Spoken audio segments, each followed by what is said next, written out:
Corporate दुनिया में आज बात पेटीएम पेमेंट्स बैंक की, जो भारत में डिजिटल पेमेंट रिवॉल्यूशन का सबसे बड़ा चेहरा बनकर उभरा।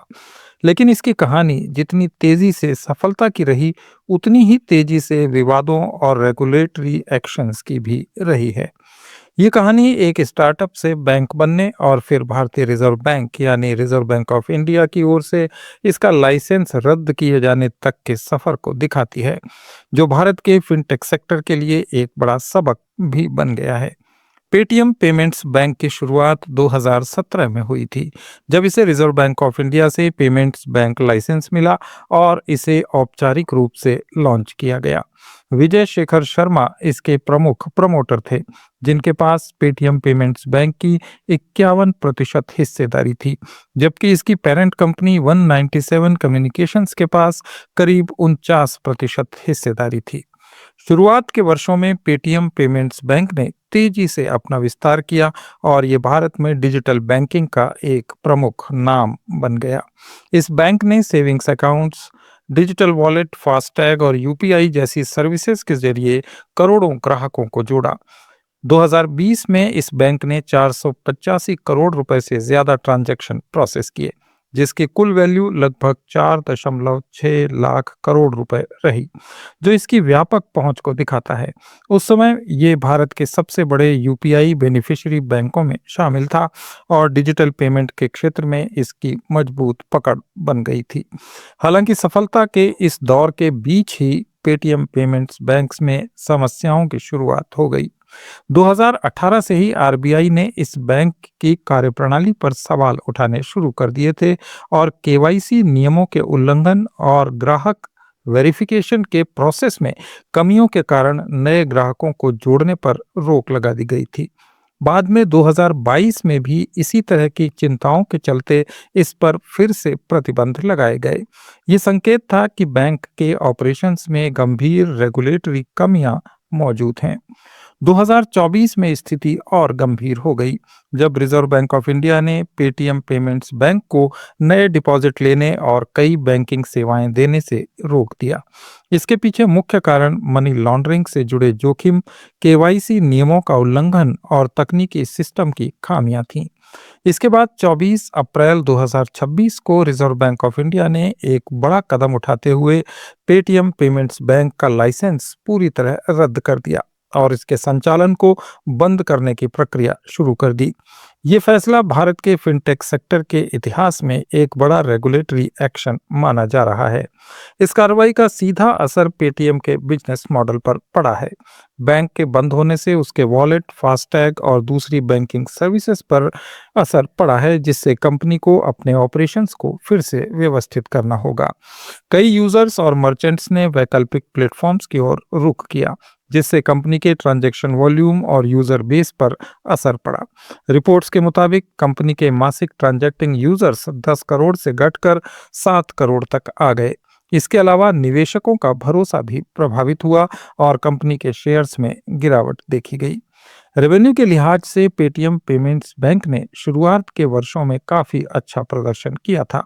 2018-19 में ये मुनाफा कमाने वाला भारत का पहला पेमेंट्स बैंक बना था, जिसमें लगभग 19 करोड़ रुपए का प्रॉफिट दर्ज किया गया।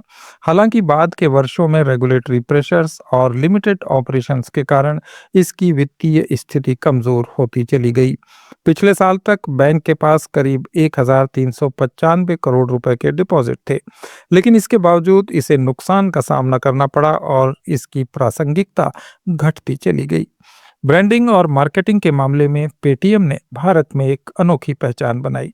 पेटीएम करो जैसे स्लोगन ने इसे हर छोटे बड़े व्यापारी और ग्राहक तक पहुंचा दिया।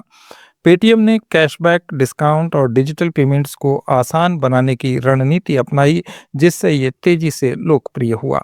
छोटे दुकानदारों के बीच क्यूआर कोड और साउंड बॉक्स जैसे प्रोडक्ट्स के जरिए पेटीएम ने अपनी पकड़ मजबूत की और डिजिटल इंडिया अभियान का एक महत्वपूर्ण हिस्सा बन गया। बाजार हिस्सेदारी की बात करें तो एक समय पेटीएम भारत के डिजिटल पेमेंट मार्केट में अग्रणी कंपनियों में शामिल था, लेकिन बाद में फोन पे और गूगल पे जैसी कंपनियों ने तेजी से अपनी हिस्सेदारी बढ़ाई। इसके अलावा जियो पेमेंट्स बैंक और एयरटेल पेमेंट्स बैंक जैसे प्रतिस्पर्धियों ने भी बाजार में इस पर दबाव बढ़ा दिया। कंपटीशन और रेगुलेटरी प्रॉब्लम्स के कारण पेटीएम की स्थिति पहले जैसी मजबूत नहीं रही। पेटीएम पेमेंट्स बैंक का विवादों से शुरू से ही रिश्ता रहा। ये लगातार नियामकीय जांच के घेरे में रहा। केवाईसी उल्लंघन, डेटा सिक्योरिटी से जुड़े आरोप और मनी लॉन्ड्रिंग के जोखिम जैसे मुद्दों ने इसकी छवि को काफी नुकसान पहुंचाया। 2020 में गूगल प्ले स्टोर से पेटीएम ऐप का टेम्परेरी रूप से हटाया जाना भी एक बड़ा विवाद बना था। इसके अलावा आईपीओ के समय कंपनी के वैल्यूएशन और बिजनेस मॉडल पर भी सवाल उठे थे। मौजूदा हालात में पेटीएम अपनी रणनीति को बदलने की कोशिश कर रहा है। पेटीएम पेमेंट्स बैंक के बंद होने के बाद कंपनी ने दूसरे बैंकों जैसे एक्सिस बैंक, एचडीएफसी बैंक और एसबीआई के साथ साझेदारी कर अपने पेमेंट सिस्टम को जारी रखा है। इससे यूजर्स और मर्चेंट्स को कम से कम परेशानी हो, ये ध्यान रखा जा रहा है। कंपनी अब बैंकिंग की बजाय पेमेंट सर्विसेज, फाइनेंशियल सर्विसेज और टेक्नोलॉजी प्लेटफॉर्म पर ज्यादा ध्यान दे रही है।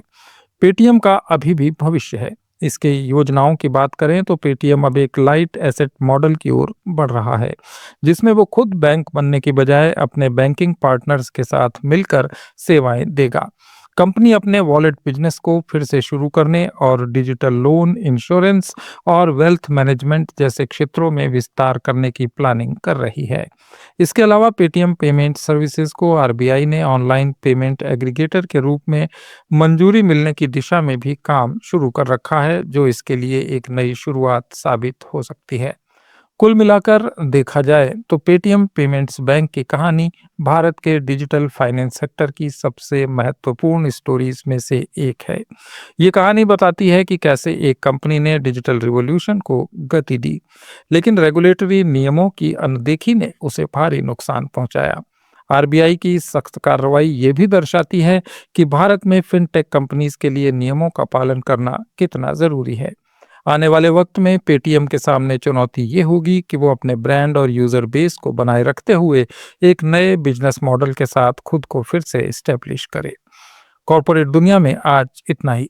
कॉर्पोरेट सब्जेक्ट्स पर हमारे इस डेली ऑडियो वीडियो शो को रोज देखने के लिए फॉलो करें लेट्स माइक चैनल को। इसे रेडियो पर सुनने के लिए आप लेट्स माइक ऐप भी डाउनलोड कर सकते हैं। जुड़े रहिए लेट्स माइक के साथ। आप सुन रहे थे let's mike more than radio.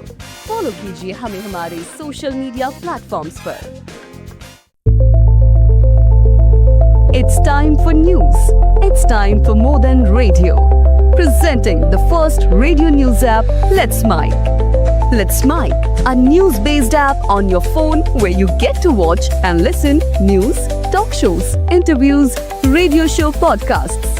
On Let's Mic, you get all relevant information of TV, print, radio, podcast, and digital. Let's Mic talks about every segment of life.